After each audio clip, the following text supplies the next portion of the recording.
Bom, agora nós vamos falar de um pouquinho de topografia de abdômen e intestino de carnívoro, que é o mais fácil. Então vamos aqui para a cavidade abdominal do cão primeiro. Sempre a gente procura o diafragma, ele está cortado aqui do lado direito, mas dá para ver um pedaço dele aqui do lado esquerdo. Então o diafragma delimita a cavidade abdominal de cavidade torácica. E aí o primeiro órgão, o órgão mais cranial da cavidade abdominal, é o fígado. Caudal aqui é o fígado, já começa o estômago. Então o estômago do cão está aqui, e essa daqui é a região do pilório. Então curvatura maior, curvatura menor, região de fundo, região de corpo, antro pilórico, pilório. Aqui começa o intestino. O intestino é dividido em intestino delgado e intestino grosso. Intestino delgado, duodeno, jejuno e ilho, e intestino grosso, seco, cólon e reto. Então vamos começar nessa sequência. Aqui, pilório, começou duodeno. Duodeno, ele é uma porção pequena, ele tem essa porção que desce bem grudadinho aqui na parede abdominal direita, duodeno descendente, aí ele sobe um pouquinho, duodeno ascendente. A hora que o intestino começa a ficar bem preguiado, ele já virou jejum. Vale a gente ressaltar aqui uma parte do pâncreas, o ramo pancreático direito, que está grudadinho aqui no duodeno, e tem uma outra parte do pâncreas que fica aqui relacionado anatomicamente com a curvatura maior do estômago. Então vamos voltar para o intestino. Duodeno descendente, duodeno ascendente.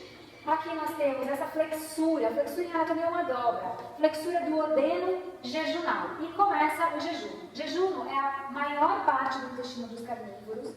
Tudo isso é jejuno, jejuno, jejuno. Aí, para a gente achar o ilho, que é a última porção do intestino delgado, a gente acha o seco, que é a primeira porção do intestino grosso. O seco dos carnívoros é pouco desenvolvido, é um saco de fundo cego. E o ilho, que é a última porção do delgado, ele fica relacionado anatomicamente com o seco através de uma prega, que uma parte dela está arrebentadinha aqui. Ela vira mais ou menos até aqui, que é a prega ilho-secal. E aí toda essa última porção é ilho. Aí começa o intestino grosso. Vou tirar tudo isso de jejum para facilitar um pouco a visualização de vocês.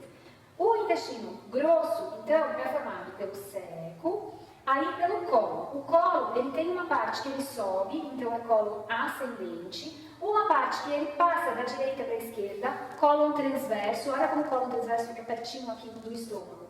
E cólon descendente. Quando entra na cavidade pélvica, é reto, está cortadinho aqui. Certo? Então essas são as partes do intestino do cachorro. Bom, agora vamos mostrar intestino de ruminante. Eles também têm todas as porções, só que algumas mais desenvolvidas. Ele está sem o estômago aqui, então nós estamos começando com o duodeno, que é a menor porção. Começou a franzir, já é jejum. Tudo isso, jejum, jejum, jejum. O intestino dos ruminantes e dos suínos, eles têm um mesentério mais curtinho, então é um pouquinho mais difícil da gente visualizar com clareza tudo aquilo que eu mostrei no dos carnívoros. Mas vamos lá. Aqui jejum, jejum, jejum. Da mesma forma, para a gente achar o ilho, que é a última parte do delgado, a gente acha o seco. E o seco dos ruminantes é bem desenvolvido. Olha que seco grandão, né?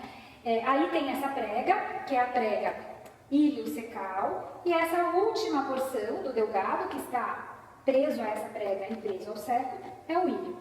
Aí o seco, aí começa o cólon ascendente. O cólon ascendente dos ruminantes, ele é bem diferente. Ele começa, vamos acompanhar o seco. Ele começa aqui bem desenvolvido. E aí nós temos essa porção aqui, que são as alças espirais do cólon ascendente dos ruminantes. Eu falo, gente, que olha que belezinha. Elas parecem aquela negócio de matar pernilongo que a gente usa na praia, verdinho, que é em espiral. É igualzinho. Tá? Então essa daqui é a parte do cólon espiral dos ruminantes. Aí ele vai seguir, é um pouco mais confuso essa parte aqui, mas ele vai seguir, deixa eu ver se eu consigo seguir por aqui. Ele volta para cá, e essa é a porção final. Aí a gente vem para cólon transverso, cólon descendente e reto, tá? Um pouquinho mais preso. Mas o que vale vocês verem daqui é que o cólon já é bem mais desenvolvido, o seco, desculpa, já é bem mais desenvolvido, e o cólon ascendente tem essas alças espirais. Vamos ver o do suíno agora. Do suíno, vou começar de trás para frente.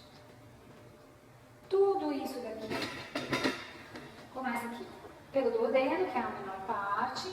Tudo isso daqui é jejuno, que é sempre bem desenvolvido e também tem um mesentério curto, como um dos ruminantes. A gente segue achar o seco dos suínos também é bem desenvolvido. Então, o seco é sempre fácil de achar porque é esse fundo seco. O ilho é a última porção que está preso com a prega, que aqui no caso a prega está arrebentada, mas tem a prega aí no secal.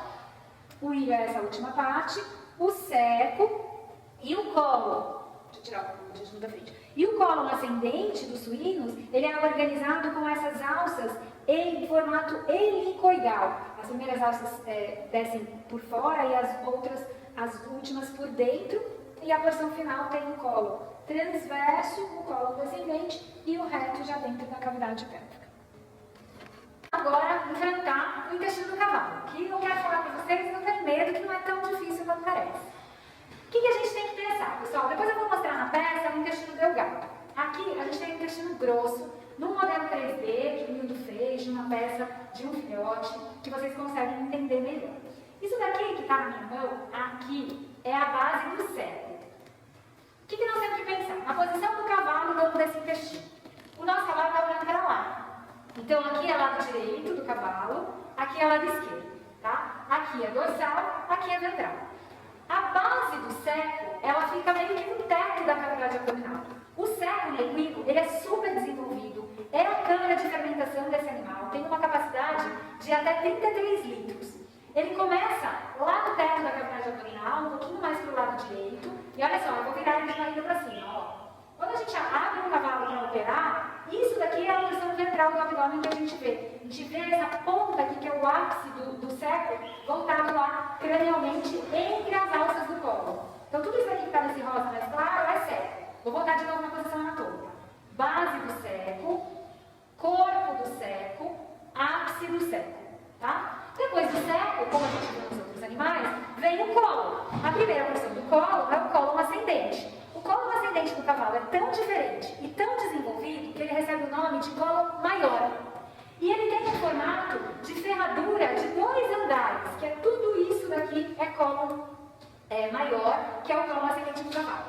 Ele dobra, gente, nesse formato de ferradura de 2 andares, porque ele não cabe na cavidade abdominal. Ele vai indo, pumba, ele bate lá na frente, ele dobra, volta para trás, pumba, bate aqui atrás, volta de novo, bate na frente de novo, volta de novo. Por isso que ele é todo dobrado. E os nomes de cada uma das regiões, de cada uma das partes, vocês precisam entender a localização que o nome vem de uma forma intuitiva. Então, a primeira coisa que vocês têm que guardar é que a base do seco está do lado direito, no teto da cavidade abdominal do lado direito. E que o colo maior começa na base do seco. Então, vai ter o direito no nome porque está do lado direito. Então, tudo começa aqui no andar de baixo.